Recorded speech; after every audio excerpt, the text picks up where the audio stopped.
I appreciate the opportunity to comment. I live in Modesto, and I've spent a lot of time doing recreational activities on both the Stanislaus and Tuolumne rivers, and over the last 50 years, have found that they're drastically impaired by the lack of flows. And I've, in my lifetime, seen the already diminished returning spawn salmon to be completely decimated. So back when I became aware of this hearing process, I believe it was in December of 2019, I was just thrilled that your staff had recommended substantial increases in flows.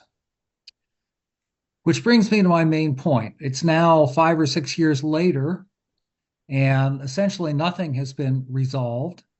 The so-called voluntary agreements, which seem to have changed names, um,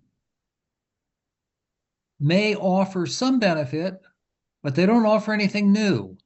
We have tried habitat improvements other than water for ages, ever since the new Don Pedro project on the Tuolumne was put in, and they clearly have not worked.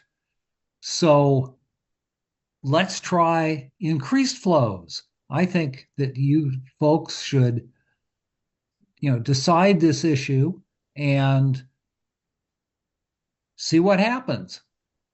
It can't be possibly any worse than it is now. And I'd also like to say that, and I certainly don't mean to be disrespectful to either you board members or your staffs, but the longer you postpone a decision in this matter, the more dire the situation becomes.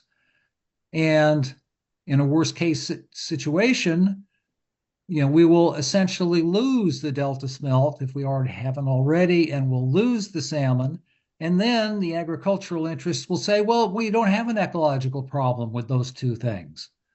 So that's pretty much what I have to say, and I appreciate the opportunity to comment.